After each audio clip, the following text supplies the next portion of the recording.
E aí, pessoal? Bom dia.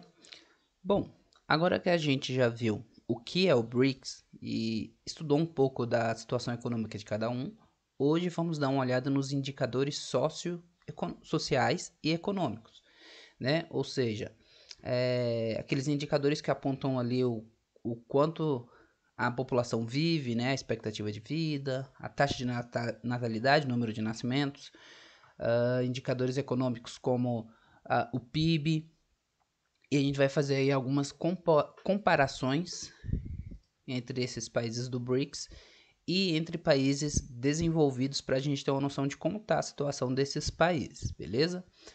Então, dentre os indicadores sociais e econômicos, eles vão revelar que existem desigualdades entre os países do BRICS, desigualdades às vezes bem grandes. Então, apesar deles terem a semelhança de terem um crescimento econômico acima da média, isso lá no ano 2000, e a gente viu na aula anterior que muita coisa mudou, eles têm grandes diferenças no como a sua população vive, né, no quadro na área da educação, da saúde, na economia, entre esses 5 países e entre os países desenvolvidos. Então aqui eu tenho uma média dos indicadores dos países desenvolvidos e aqui uma tabela que está na página 99. Lembrando, né, a aula essa conteúdo está no livro, página 99 e 100. E a gente faz aqui uma comparação. Então, primeiramente, dando uma olhada primeiro nos países do BRICS, taxa de natalidade, né? Ou seja, o número de nascimentos num grupo aí de 1.000 pessoas. O Brasil, por exemplo, tem uma taxa de natalidade de 14,4 por mil. Isso quer dizer que a cada grupo de 1.000 pessoas nascem 14 crianças. A gente pega a população, divide em grupos de 1.000. Nesses grupos de 1.000, em um ano nasce 14 crianças. Beleza? Só precisa entender. Esse símbolo aqui significa por mil, tá? Não é por cento, porque ele tem essas duas bolinhas aqui, é por mil. Então a gente vê que a Índia e a África do Sul são as que têm as maiores taxas de natalidade. Então tem muito nascimento, né? O que surpreende muito a África do Sul, que consegue ter essa taxa até maior que a da Índia. E a da China, que é a menor, né? A gente sabe que a China é o país mais populoso do mundo, mas que vem já desde a década de 90, na verdade, desde a década de 70, né? Mas em 90 com mais força, com mais rigidez, aplicando medidas que vão fazendo ali a população terem menos filhos, né? Com uma política do filho único. E a gente vê que realmente essa política tem funcionado na China, pois dos 5 países do BRICS, ela é a que tem a menor taxa de natalidade. Até mesmo que a da Rússia, que vai ser um dos países aqui do BRICS que tem os melhores indicadores. O Brasil fica ali na média. Taxa de mortalidade infantil, ou seja, num grupo de 1.000 pessoas, a gente vai contabilizar aqui a quantidade de crianças que morrem antes de completar um ano de idade. A Índia tem um número enorme, juntamente com a África do Sul. Ou seja, se a gente pegar a população da Índia e dividir por grupos de 1.000, nesse grupo de 1.000, 37 crianças morrem antes de completar um ano de idade. Ou seja, tem um número de nascimento alto, mas também uma mortalidade infantil bem elevada, né? Porque a gente percebe que muitas crianças nascem e poucas sobrevivem.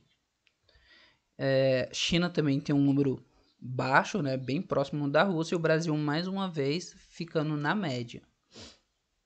Expectativa de vida, né? Aquela média que a população chega, né? Normalmente, onde a maioria da população, a quantidade de anos que ela consegue viver.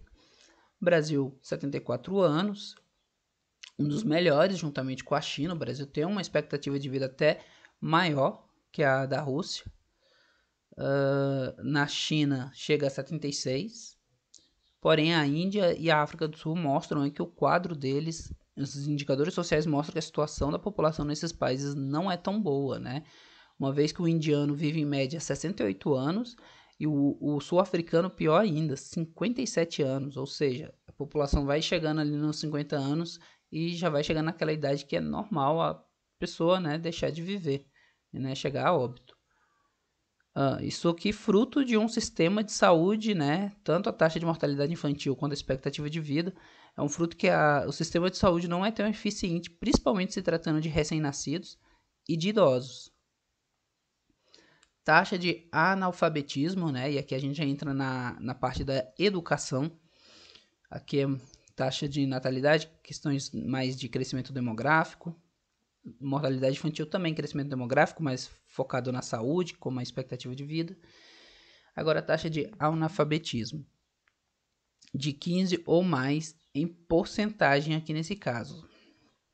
Então, a taxa de analfabetos a partir de 15 anos ou mais, né? Ou seja, pessoas que já têm 15 anos ou mais, mas que ainda não sabem ler e escrever.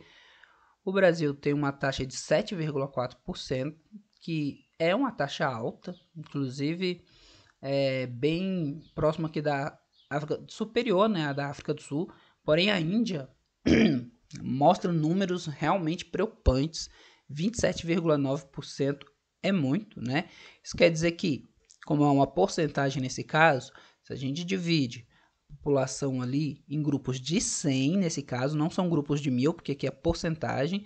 Se a gente divide a população indiana em grupos de 100, de cada 100 indianos com mais de 15 anos, 27 não sabem nem ler nem escrever. E aí a China e a Rússia, né, com a situação melhor, principalmente a Rússia, né, praticamente é quase inexistente o analfabetismo na Rússia, né, 0,3, e a China tem 3,6. A média de anos de estudos, isso daqui traz uma média de quantidade de estudos, né, que a população estuda. O Brasil tem uma média de 7,8, quase 8 anos de estudos. Isso quer dizer que, em geral, a média do Brasil quer dizer que normalmente uma pessoa estuda por 8 anos, né? 7,8 estuda por média 8 anos. Isso quer dizer que muitos ainda não fazem o ensino médio, né? Porque aí, para fazer o ensino médio, teria que ter mais anos de estudos e não faz o ensino superior. A Rússia tem 12, uma média boa. A África do Sul também chega a ter uma média alta, 10,3, enquanto que China e Índia, 6,3 e 7,6. É importante dizer que essa média de anos de estudos, ela leva em consideração toda a população. Então a gente vê números mais baixos no caso de China e Índia, porque a gente tem, por exemplo, uma população maior. Então é normal que ainda exista muitas crianças, muitos jovens dentro desses países que não estudam, porque vivem no campo e quando estão crescendo vão focar mais em ajudar ali os seus pais, né? E isso, por serem países grandes, né? A gente estudou, por exemplo, a Rússia é o maior país em território, né? A China, a Índia, o Brasil são países que têm territórios grandes. Essa média de anos de estudos, isso aqui é o geral da população toda, mas ela não mostra a realidade, por exemplo, ali dentro do país. Vamos pegar o Brasil para vocês entenderem.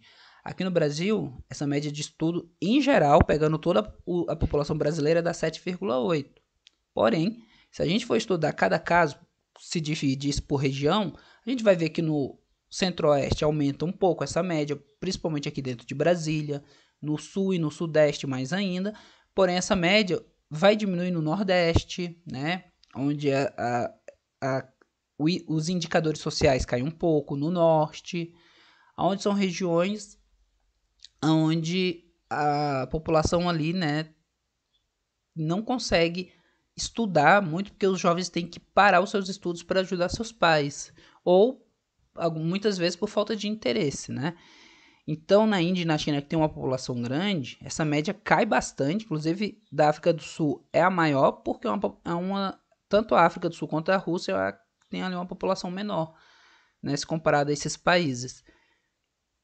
Então, essa média da África do Sul, às vezes ela é enganosa. Não quer dizer que a população lá é mais dedicada, que estuda mais. Não. Como tem uma população menor, essa média sobe mais.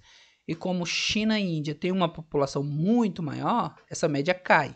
Porque lembre-se que a média, você vai pegar ali essa população e vai pegar esses anos de estudos desses indivíduos e vai dividir pelo número da população. IDH, que é o Índice de Desenvolvimento Humano, né, que é uma nota que varia de 0 a 1, sendo que quanto mais próximo de 1, melhor. Né? Os três estão na média, sendo as menores notas, mais uma vez, a Índia e a África do Sul, e Brasil e China com 0,7, né, logo mais à frente, e a Rússia com melhor IDH de 0,8. Então a Rússia já tem ali um IDH próximo de um país desenvolvido, né? Pela sua população também não ser tão grande, isso ajuda nos indicadores sociais. É um país que a maior parte da população está no lado europeu da Rússia, né? Que tem uma qualidade de vida melhor. Brasil e China na média, né? Índia e África do Sul também, são países emergentes, então é normal terem esse IDH. PIB, né? Que é Produto Interno Bruto, tudo aquilo que é produzido em um ano. O maior PIB, obviamente, é o da China, disparado na frente. Afinal, a China hoje ainda é considerada a segunda maior economia do mundo, só atrás dos Estados Unidos. Então, ela tem uma produção muito grande, né? 11 bilhões de dólares em produção anual. Seguida aí, temos a Índia, e isso conta também, ter uma grande população ajuda, a gente viu isso na aula anterior, né? Porque quanto maior o número da população, mais mão de obra, né? Maior o mercado consumidor, e essas coisas melhoram a economia e ajuda a produzir mais, né? Melhorar o PIB. O Brasil também tendo um PIB até superior ao da Rússia, e em segundo, a África do Sul muito, mas muito atrás dos demais países do BRICS. E o PIB per capita, que é você pega esse valor de esses bilhões de dólares que é produzido anualmente e divide pela população. E aí a China a gente vê que tem uma queda, né, porque a população dela é enorme. Então se tu pega toda aquela riqueza e vai dividir igualmente pela população, o PIB cai. É que nem você tem uma família, né? Você tem duas famílias, na verdade. Aí o pai recebe 3 mil reais de salário das duas famílias. Os dois pais são os únicos que trabalham e recebem o mesmo salário. Só que a família é 3 pessoas, né? O pai, a mãe e um filho. Pega esse 3 mil, divide para cada um, daria 3 mil, se fosse dividir igualmente. E o outro são 10 pessoas na família, né? Tem o pai, a mãe, aí digamos que tem lá os avós, uns tios morando junto, total dá 10 pessoas na família. Vai dividir 3 mil para 10, aí vai dar, né, 300 reais para cada um. Então, os dois ganham o mesmo, mas o rendimento per capita, né, por cabeça, vai ser menor para aquele que tem uma população maior. Então você vê, o Brasil, a PIB dele produz bem menos que o da China. Porém, o Brasil no PIB per capita, dividindo aí pela essa população, o Brasil fica um pouco à frente da China. E a Rússia ganha, né, disparado, porque tem a menor população dos três. Então, o melhor PIB per capita é da Rússia. E a África do Sul também fica com um PIB per capita bem elevado, porque a população dela é bem menor. E em seguida, lembrando que aqui, gente, vai ser milhões, tá? Não bilhões. Aqui é o rendimento em bilhões e aqui vai dividindo pela população total, dá milhões. E a Índia vai ser ali, mesmo com essa... não, a população é enorme, né? Faz cair bastante. A da Índia sendo a menor aqui. É importante fazer esse PIB per capita, pessoal, porque essa riqueza que esses países produzem, esse dinheiro, em teoria, é para melhorar a qualidade de vida da população. Construindo hospitais, escolas, melhorando ruas, enfim, né? E aí, se você tem uma população grande, obviamente seus gastos vão ser maiores. Você vai ter que construir mais escolas, mais hospitais. Então, por isso que a Rússia tem um rendimento tão bom. Porque ela, apesar do PIB não ser tão elevado, né, ela não gerar tanta riqueza, a população é menor. Então, os gastos dela com a população serão menores, fazendo com que ela consiga atingir ali, melhorar a vida da sua população, né? Gastando menos. Então, galera, a gente passou aí 14 minutos analisando essa tabela. Para quê? Né? Para a gente entender a situação do BRICS. Qual é a conclusão que a gente chega? Que dentre os 5 países do BRICS, o que está numa situação pior em indicadores sociais é a Índia e a África do Sul, que tem a maior questão, a pior situação com relação à pobreza. O Brasil vem logo atrás, né? Ele está numa situação mais mediana, mas ele não está numa situação tão boa quanto a da Rússia e a da China. E olha que a China, ela tem uma população enorme, né? É o país mais populoso do mundo. Mas eles estão conseguindo controlar esse crescimento, a gente percebe pela taxa de natalidade. E eles estão conseguindo dar qualidade de vida para sua população, porque a mortalidade infantil é a menor dos 5, a expectativa de vida ao nascer é alta, a gente vê que o PIB deles são elevadíssimos, o IDH é bom. Então, China e Rússia são os melhores países aqui, dentre os 5 países do BRICS. E aqui a gente só tem alguma média dos países europeus, por exemplo, a taxa de natalidade é 10 por mil. Então, todos esses países estão acima, né, da média de países europeus. Nesse caso aqui não é bom, tá, gente? Porque quer dizer que está tendo mais nascimentos que nos países europeus. A gente vê que os países europeus nascem, né, poucas crianças. E nesse caso, nascer poucas crianças é bom porque vai diminuir os gastos, a população não vai crescer tanto. Como eu falei, quanto maior a população, maior os gastos. Lembre-se daquele exemplo que eu dei das famílias, né? Uma família de 3 pessoas e uma de 10, né? A de 10 vai ter que gastar bem mais. Taxa de mortalidade infantil dentre os países desenvolvidos. Eu falei europeus, mas é desenvolvidos, né? A gente inclui aqui o Japão, os Estados Unidos, a Austrália. De 2 por mil a 5 por mil, né? Bem abaixo. Então, nessa questão de taxa de mortalidade infantil, esses 5 países do BRICS vai ter que melhorar muito, mesmo a Rússia. Então tem que melhorar esse sistema de saúde. Esperança de vida média ao nascer desses países desenvolvidos é superior a 80 anos. Então a gente vê que o sistema de saúde dos países do BRICS ainda é algo a ser melhorado. E a média de anos de estudo situa-se a 13 anos. Então está bem acima, tá? Então, galera, aqui a gente traz um pouco dessas considerações, né, que observando os indicadores sociais, essa aqui é a mesma tabela, tá, do slide anterior. Observando esses indicadores sociais do BRICS, percebe-se que há muitos pontos críticos, né, que a gente falou, que os casos mais graves são Índia, África do Sul e Brasil. Exatamente nessa ordem. A Índia tá... Na verdade, Índia e África do Sul, ambos estão mal, né? Não dá nem para considerar qual está numa situação pior. Por exemplo, o crescimento da África do Sul da população está muito grande, isso vai gerar e vai aumentar os custos da África do Sul daqui a alguns anos, com educação e com saúde. Taxa de mortalidade infantil já na Índia está pior, né? Tá morrendo mais criança lá, mas da África do Sul não fica tão atrás. Na África do Sul se vive menos do que na Índia. Taxa de analfabetismo na Índia é muito maior, mas isso se em consideração a população que é maior também, já que a população da África do Sul não é tão grande.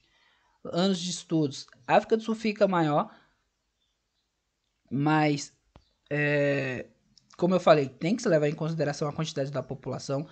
Gente, outra coisa, na África do Sul esse número é um pouco enganoso, e isso acontece aqui no Brasil também. Esses 10,3 anos de estudo é muito reflete porque a África do Sul tem uma população branca, isso ainda herança do apartheid, que tem condições melhores de estudos, enquanto que a população negra, os anos de estudos cai lá para baixo. Isso acontece no Brasil também. População branca normalmente tem mais anos de estudos, a média aqui no Brasil chega a 9 a 10 anos de estudos, se a gente for separar a população branca, e a população negra, esse número cai, às vezes essa média ficará até abaixo dessa média aqui. Então, como eu falei, esses números pegam o total da população, mas eles são enganosos. Se a gente estudar caso a caso cada país, a gente vai ver, né, no caso do Brasil, muda por região, muda por etnia, né? Negro, os anos de estudo são bem inferiores aos dos brancos, enfim. E aí a gente tem uma porcentagem da população vivendo abaixo da linha da pobreza desses 3 países que estão numa situação pior. 22% da população indiana vivem abaixo da linha da pobreza, ou seja, estão numa situação abaixo de ser considerado pobre, né? Ou seja, está passando fome, não tem moradia, está passando por situações de doença, falta de saúde grave. A África do Sul chega a 16% e o Brasil chega a 7%. Só um detalhe.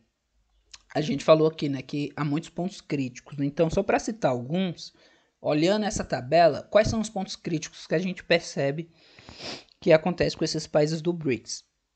Que existe pobreza, que é baixa média de anos de estudos da população, né? A população não está estudando muito. E por que isso é importante? Porque o que muda essa situação, primeiramente, é a educação escolar, né? Que vai dar a possibilidade da pessoa ter um melhor emprego, ter um conhecimento melhor da sua situação e aí melhorar de vida. Mortalidade infantil de menores de 1 ano em patamares bem superiores aos dos países desenvolvidos e expectativa de vida média inferior em relação aos países desenvolvidos. Ou seja, morre muita criança recém-nascida e a população tem uma média de vida baixa, não vive tanto se comparado aos europeus. E a gente percebe também que não é suficiente simplesmente o país ter um PIB elevado, né? Afinal, o BRICS são aqueles países que tiveram um crescimento econômico, um crescimento do PIB acima da média, mas que não adianta nada ter esse crescimento se esse dinheiro não está sendo usado ou não é o suficiente para melhorar a condição de vida da sua população. E é o que a gente percebe olhando essa tabela. Então, é uma tabela que traz muita informação, pessoal. E em muitos casos desses países também, gente, a gente não está citando aqui, mas tem o caso da corrupção, né? Às vezes esse dinheiro, essa riqueza que o país produz, não vai ali para melhorar a população, não vai virar um hospital, não vai virar uma escola, porque existe também a corrupção no meio político desses países. Não é só o caso do Brasil não, tá, gente? Corrupção existe basicamente em todos os lugares, né?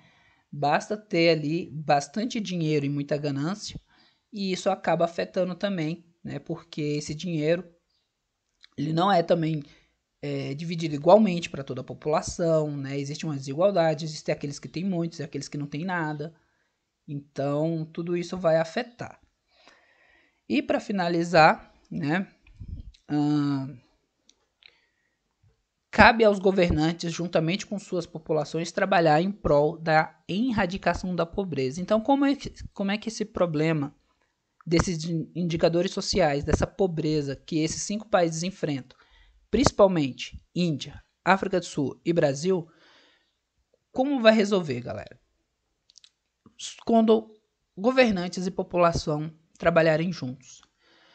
Não basta a gente aqui dizer que isso é função do político, é o político que tem que fazer, é o governador, é o presidente. Não, galera. A gente acaba jogando as responsabilidades, mas todos têm que participar disso. Por exemplo, você estudante, qual é a sua responsabilidade nisso?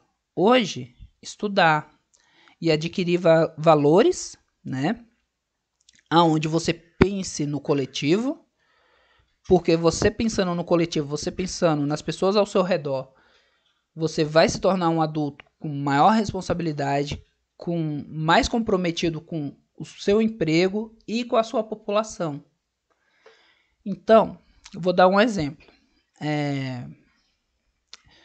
Professores, por exemplo, eles têm que ter essa... Normalmente são pessoas que estudaram e adquiriram valores, adquiriram conhecimento. E professores, em geral, não é aquele indivíduo que vai pensar em trabalhar só para ele, né? Vou trabalhar para ganhar meu dinheiro e tal.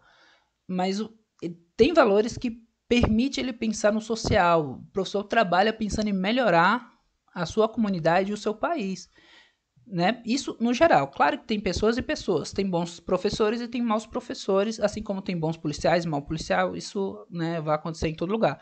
Assim como tem bons políticos e maus políticos. Mas o que eu estou querendo dizer? Eu, enquanto professor, além de cumprir com as minhas obrigações, eu tenho que me esforçar ao máximo para levar a educação para os alunos da minha comunidade, porque ao fazer isso e ao fazer isso bem, eu estou fazendo com que o futuro da minha comunidade seja melhor, porque eu estou ali transformando aqueles alunos serão bons profissionais, provavelmente bons médicos, bons advogados, bons políticos, e que no futuro vai trazer melhoria para aquele lugar. Então, se todos pensassem assim, né, pensassem no grupo, não individualmente, como muitas vezes acontece, seja político, seja população, nosso país vai começar a melhorar a partir do momento que essas individualidades acabarem e as pessoas pensarem mais no coletivo. Mas isso só se aprende com a educação. Tanto é que quem está assistindo essa videoaula, tem interesse em aprender, está relembrando isso agora ou aprendendo isso agora. Né? Então, infelizmente, nosso país ainda vive muito com a questão da corrupção. E a corrupção, gente, não se engane, não é só de político. Quando a gente vai numa fila de supermercado e fura fila, né? Vocês, estudantes, na fila do lanche, vai lá furar fila, você está ali tendo uma atitude individual, egoísta, porque você está se colocando, botando o seu direito à frente do seu colega que já estava ali na fila esperando há mais tempo. Pode parecer uma coisa pequena, mas essas coisas vão sendo carregadas com vocês, com o crescimento, e lá na frente você vai se tornar um adulto que briga no trânsito, que toma lugar na fila, ou seja, que não tem atitudes pensando no coletivo, que joga lixo no chão, né? Então, são pequenas atitudes, mas que a gente vai corrigindo, já vai pensando no coletivo, já vai tornando a nossa situação melhor. Então, é importante que governantes e populações, né, trabalhem na criação de oportunidades para que todos tenham acesso à educação. Mas não basta ter acesso à educação. Tendo acesso à educação, tem que se comprometer com ela. Acesso à saúde, à moradia, a trabalho, à alimentação e ao lazer. E para finalizar, é importante dizer que a educação, principalmente para vocês estudantes, galera, é o que vai permitir aí mudança dos indicadores sociais aí da sua família, de sua comunidade. Educação é o primeiro passo para você melhorar o seu país, a sua cidade, né? Primeiramente você vai mudar a sua situação, depois você vai mudando o contexto da sua cidade. Porque se todos os jovens que a gente tem, por exemplo, em Ceilândia, estudassem a sério, fizessem faculdade, se tornassem bons profissionais, certeza que daqui a uns 10 anos, esses estudantes já no mercado de trabalho, sendo bons profissionais porque tiveram estudos para isso, vai elevar a condição de renda, de qualidade de vida da população. Serão bons médicos, bons advogados, bons policiais, bons professores, bons construtores, né, engenheiros, enfim. Então, eu sempre vou focar que vocês estudem, né? Pena que eu não estou numa sala de aula nesse momento, que essa mensagem poderia chegar a mais alunos, porque eu sei que tem muito aluno que não assistem os vídeos, né? Só vai logo lá para a última, para ver a atividade, para responder, ganhar sua presença e pronto. Infelizmente, esse aluno que não estuda vai passar, provavelmente, mas lá na frente não vai conseguir fazer uma faculdade, né? Não vai conseguir melhorar a sua situação, porque quando ele precisar da educação para buscar um emprego melhor, ele não vai conseguir, porque ele não estudou, porque ele não valorizou a educação. E aí, ou vai manter a sua situação social igual, ou vai piorar. Agora, aluno que estuda pode melhorar a sua qualidade de vida. Me usando como exemplo, eu venho de uma família pobre. Eu morei ali na QNQ, né, a periferia de Ceilândia. Meus pais não têm estudo, não terminaram o ensino médio, não tiveram condições de me dar uma boa... Gente, tem barulho de cachorro porque eu tô gravando de dia, tá? Mas tá tudo bem. Não tiveram condições de me dar uma qualidade de vida melhor. Por meio dos estudos, e eu sempre fui de estudar bastante, eu consegui passar no ProUni, fiz faculdade de graça, porque meus pais não teriam condições de pagar uma faculdade, me tornei professor, hoje eu tenho uma renda melhor, que me permite tanto ajudar meus pais e conseguir subir, elevar minha condição de vida, a qualidade da minha vida, e agora os meus filhos terão uma condição de vida melhor que a minha, e provavelmente eu vou passar esse conhecimento para eles, e eles futuramente, né, em teoria, vão ter uma educação melhor e vão elevar ainda mais a condição de vida. Ou seja, a gente vai passando para as próximas gerações esse conhecimento e isso vai melhorando o nível das próximas gerações até o total da população melhorar. Só que isso depende muito da educação. E, como eu falei, a grande maioria ainda não dá o devido valor à educação e acaba não melhorando essa sua qualidade de vida e também não vai melhorar dos filhos que vão ter no futuro. Os filhos vão acabar seguindo o mesmo padrão dos pais. Enfim, a aula ficou grande, mas hoje é uma aula dupla, né? Em teoria, seria de uma terça-feira. Então, galera, vocês vão estar respondendo aí a atividade, já para a gente finalizar, com relação à educação escolar. Qual o papel do estudante para diminuir a pobreza e a desigualdade no Brasil? Gente, justifica a resposta, tá? Justificar a resposta é explicar aquela sua resposta. Então, vocês vão falar aí qual o papel de vocês, enquanto estudante, para diminuir a pobreza e a desigualdade no Brasil. Desigualdade social. Gente, respostas como não sei, eu como estudante não consigo fazer nada, né? Eu não sou muito pequeno para fazer isso. Esses tipos de resposta é resposta incorreta, não ganha ponto na atividade. Tá? Vocês têm um papel importante, ó, falei inclusive isso aqui, né, quando eu falei sobre educação. Então sim, eu expliquei sobre isso. Se tiver dúvida também pode perguntar. Então, vocês têm um papel importante sim, coloquem, né, claro, com base na opinião de vocês, mas deixem aí qual o papel, como vocês acham que vocês podem aí ajudar a diminuir a pobreza e a desigualdade no Brasil. Claro, não agora, mas vocês podem fazer isso no futuro, né? E, claro, usando a educação escolar como base. Então, como a educação escolar pode ser importante para essas melhorias, beleza? Isso foi explicado na aula, então sei que vocês vão dar boas respostas aí. Então, galera, é isso. Bons estudos para todos e até a próxima.